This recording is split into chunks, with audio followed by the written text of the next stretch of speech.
We have great educators at Colonial Trail. We have great students at Colonial Trail and a great community that surrounds us.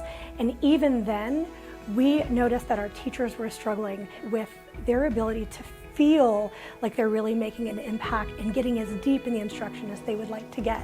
And so we started looking around and we came across Arizona State University's Next Ed Workforce. J-Ron, what did you write for your Chapter 2 summary? We have started this program where we are no longer responsible for only our classroom of 23, 24 students. We're now sharing our students with multiple teachers across our grade level so that we aren't just responsible for, those students and, doing every single thing for each of those students. Good job, friends. Have a good session too, okay? I'll see you soon. Throughout the day, students rotate around to different sessions, so each of us are responsible for teaching a different content area. I teach science and social studies and writing, one of my teammates teaches math, and then another teammate teaches reading and phonics.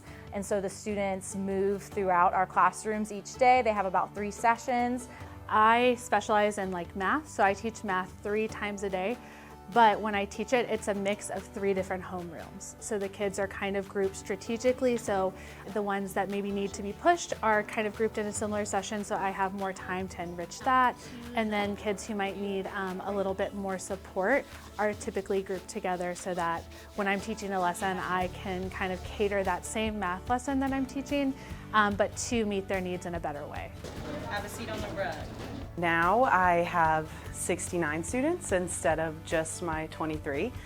So now I get to teach all of the 2nd grade in reading and phonics instead of just my homeroom class.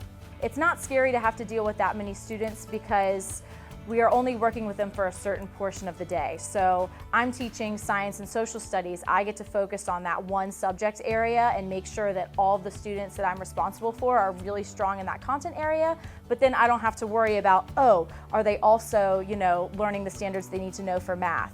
Am I also worried about, what's going on with their reading? I'm really focused on just that specific content area, and that gives me an opportunity to kind of enhance my knowledge and better my instruction for those students with that one subject. If a kid is struggling, there's 2 other teachers who can say hey, maybe this is what I'm doing in my classroom, or yes, I also see that, and we can brainstorm together because they fully know that child. And so it's kind of, you have more, but it's a shared responsibility, so it doesn't feel as overwhelming. We talk about this a lot at Colonial Trail, but you can't really make a connection all the time with all 23 of your students. So sometimes having other adults that they get to see, that they trust, that they know want them to be successful academically and socially, it gives them another adult to, build that strong connection with. So for one subject, I move around for reading and phonics. And for another session, I move around for math. I love it because you just get to meet new people. Teachers, they teach me in different ways, and that's unique, and that's why I like it. So we kind of got to decide how we wanted to structure the program, how we wanted to divide the subjects, which subjects we thought would go best together. And then we got to say, no one said, hey, Ms. Duncan, you need to teach math. I kind of got to say, hey, I feel pretty comfortable with the math content. I would feel good planning that. And I don't plan it by myself. There's another person on my team who they're in their own den, so their own set of 3, and we plan together. So it's still not me planning by myself. There's still someone else. It was a lot to process at first. It's a big, we had to just relearn so much of how to be a teacher and how to do this. So it was nerve-wracking at first, but it's turned out to be really, really beneficial for both the students and the teachers. The buy-in comes from letting them have a lot of voice and choice in how they implement this program, which is why when you hear from 3rd grade students and teachers, it will look quite a bit different than what you've seen so far. Do we agree or disagree with Amber? So we are overlapping our content standards and our literacy standards so that one reinforces the other, and we're building background knowledge, and we're supporting those literacy skills with what they're learning in science and social studies. So everything is related. Donovan, you want to read it first and then we'll follow you? Because we're incorporating that writing, I can immediately see their product of what they're thinking. Perfect. And there's just a lot more opportunities for me to actually see what they're creating versus what they're orally just kind of giving back to me or nodding their head. There's just a lot more opportunities for me to judge, did they actually understand what I was talking about? Like when we were learning about ancient Rome, we'd learn about ancient Rome in social studies, then we'd write about ancient Rome, and we'd read about ancient Rome. If I read my writing again, it's like a review of what I learned. You know, it's input and it's output. So we're working on processes and we're working on products. So we're able to marry those together. It's less siloed, and so we can get a better picture of their abilities. Let's put our eyes up here, Gracie.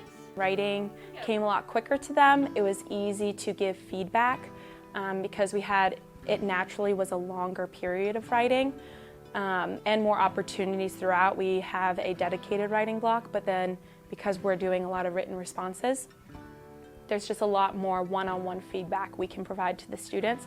And then the other thing that we're doing is we're doing some flexible grouping across the grade level with our Tier 2 and Tier 3 interventions. We started at the beginning of the year with basically just phonics, grouping them based off what do they need.